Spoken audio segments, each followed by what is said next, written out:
Бүген тантанага килүчеләрне менә шундый күргәзмә белән каршы алдылар. Татарстандагы журналист династияләрен бергә җыйганнар. Күргәзмә белән Фәрит Мөхәммәтшин таныша.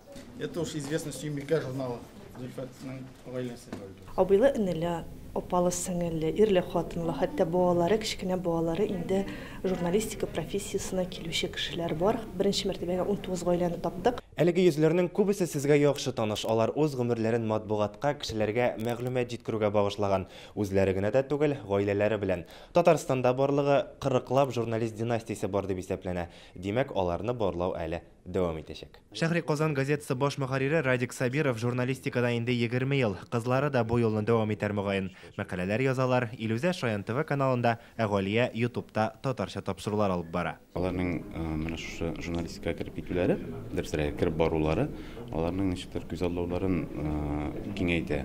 Алар ниндидер бер теманы алалар да, мәсәлән, китап укый башлыйлар, өйрәнә башлыйлар шуны төрле чыганаклардан, һәм шуның турында язалар да әле. Журналистика ул яшәү рәвеше диләр бүгенге тантанага җыелучылар. Халыклар дуслыгы йортында Татарстанның матбугат чаралары мөхәррирләре, федераль мәгълүмат чараларында эшләүче журналистлар, каләмияләрен Фәрит Мөхәммәтшин котлый. Он совпал тоже с одним таким большим юбилеем, почти день в день, с 300-летием прокуратуры Российской Федерации. Для нас вы всегда были прокурорами. Ваше печатное слово, ваше радиообращение, они для нас служили ориентиром мнения общества. Бердән-бер теләк, үткән ел бик кыен булды, һәр киләсе елны бик куркыталар. 4 тапкыр артачак дип, 2 атнадан килеп җитәчәк омикрон дип.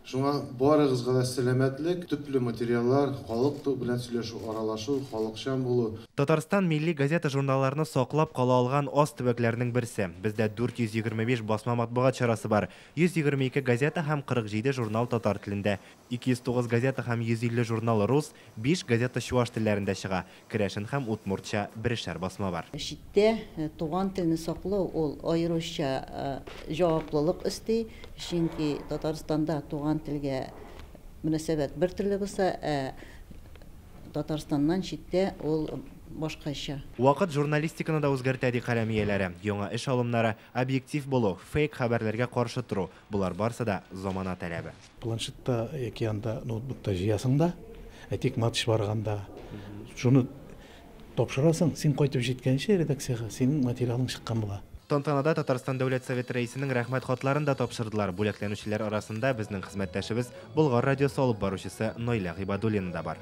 Йөрәгең, күңелең белән яратсаң гына эшләргә була, мөһиме кешеләргә яхшылык, изгелек тарату һәм менә кешеләр турында мәгълүматлар бирү. 2022 ел Татарстанда цифрлаштыру елы буларак игълан ителү сүз һәм каләм ияләре алдында яңа бурычлар куя. Бу елны журналистлар заманча технологияләргә аерым игътибар бирергә ниятли. Илгиз Шәкүров, Гадел Миндубаев, Яңа Гасыр каналы.